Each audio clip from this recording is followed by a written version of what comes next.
Assalamualaikum warahmatullahi wabarakatuh. Perkenalkan, nama saya Niken Diamawani, NPM 177100097. Saya mahasiswi dari Fakultas Teknologi Informasi Uniska Banjarmasin. Di sini saya akan menjelaskan apa itu communication skill. Communication skill dalam bahasa Indonesianya adalah kemampuan berkomunikasi. Nah, apa itu komunikasi? Komunikasi adalah orang berusaha mendefinisikan sesuatu, termasuk istilah komunikasi itu sendiri.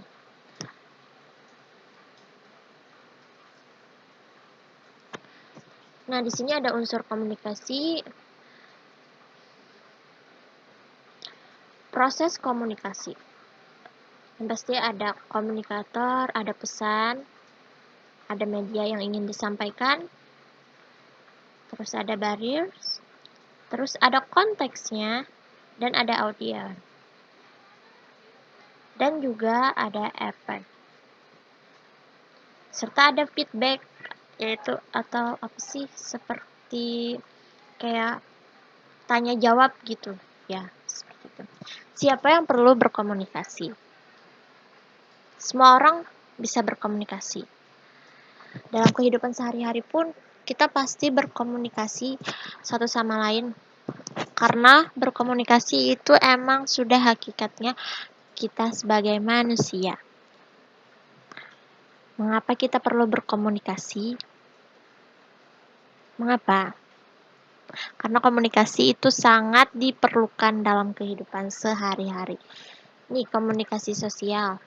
Ada pembentukan konsep diri, pernyataan eksistensi diri, untuk kelangsungan hidup, memupuk hubungan, memperoleh kebahagiaan. Komunikasi ekspresif, yaitu komunikasi yang memiliki tujuan untuk menyampaikan perasaan-perasaan atau emosi, bisa ada marah, sedih, bingung, kecewa, bingung, atau kaget. Itu adalah komunikasi ekspresif. Dan ini adalah komunikasi ritual. Komunikasi ini sebagai bentuk penegasan komitmen seseorang terhadap tradisi keluarga, komunitas, suku, bangsa, negara, ideologi, atau agama.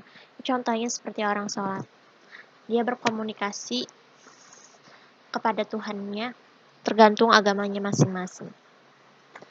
Dan di sini ada komunikasi instrumental.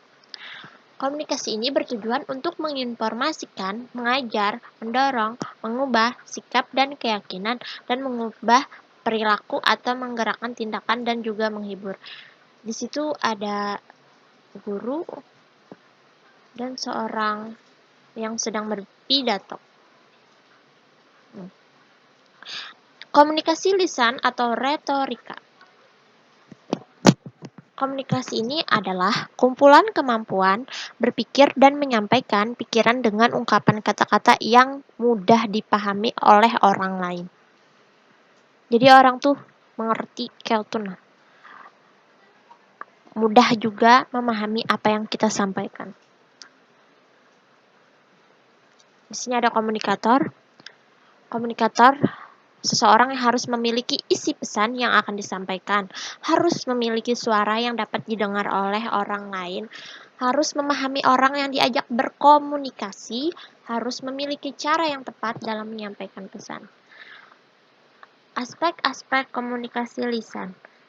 Yang pertama ada pesan, 2 bahasa lisan, 3 gaya bicara, 4 isyarat badan, gerak tubuh, mimik muka. Syarat komunikasi lisan. Yang pasti kita harus memahami siapa yang kita ajak bicara, di mana tempatnya, kapan waktunya, berapa lama, apa isi pesan yang akan disampaikan. Sedangkan komunikan adalah orang yang diajak berbicara atau pendengar. Di sini ada usia, latar belakang, pengetahuan, pendidikan, latar belakang budaya atau kultur, tingkat keberagaman. Syarat komunikasi efektif. Di sini ada yang pertama, pemahaman terhadap potensi diri, Kedua, pemahaman terhadap orang yang diajak berkomunikasi. Ketiga, pemahaman waktu komunikasi. Keempat, penguasaan pesan. Kelima, penguasaan tempat. Enam, penciptaan suasana. Dan penguatan dengan isyarat. Bagian-bagian retorika. Ada pembukaan, isi, dan penutup. Di sini pembukaan ada seperti salam, khotbah, ucapan terima kasih. Isinya harus jelas, tidak bisa ditafsirkan berbeda oleh pendengar, langsung to the point. Pokoknya tuh seperti tidak basa-basi, tidak banyak celoteh yang tidak penting. Disesuaikan dengan kondisi orang yang mendengarkan. Penutup, menyimpulkan pesan, mengajak untuk melaksanakan pesan, berdoa, semoga yang disampaikan bermanfaat, minta maaf jika ada kekurangan, tutup dengan wassalamualaikum warahmatullahi wabarakatuh. Komunikasi akan efektif apabila menggunakan bahasa yang mudah dipahami. Isi sesuai dengan orang yang diajak berbicara, menggunakan gaya bicara yang sesuai dengan situasi, diciptakan suasana yang mendukung pembicaraan. Nah, di sini ada cara menciptakan suasana. Yang pertama, tatapan mata disebar ke semua sudut ruangan, gaya irama bicara, mimik muka digunakan sebagai penguatan kata-kata, isyarat-isyarat tubuh digunakan untuk maksud penguatan. Sukses komunikasi lisan tergantung kepada penguasaan diri pada awal bicara, penguasaan gagasan, penguasaan kata-kata, penguasaan suasana.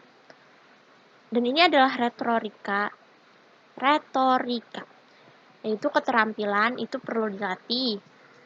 Keterampilan itu juga perlu diuji coba.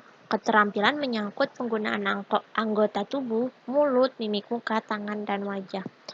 Kata orang, pidato itu adalah hanya sulit memuainya. Margaret Thatcher mengakui bahwa ia selalu grogi selama 5 detik seketika memulai pidatonya. Apabila kita di depan orang, maka anggap saja orang di depan kita itu tidak tahu apa-apa. Jangan coba menatap pada satu arah saja, arahkan tatapan mata ke semua arah. Kontrol bicara dengan melihat respon orang-orang yang mendengarkan. Jangan berpikir pidato itu mudah tanpa mencoba. Pidato itu tergantung nanti pada saatnya. Semua orang mungkin akan mencela saya. Semua orang mungkin akan langsung tertarik pada saya.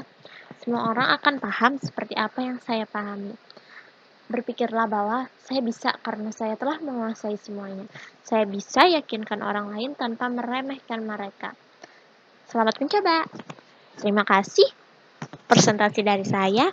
Salah hilap mohon maaf. Wabillahi taufiq wal hidayah. Wassalamualaikum warahmatullahi wabarakatuh.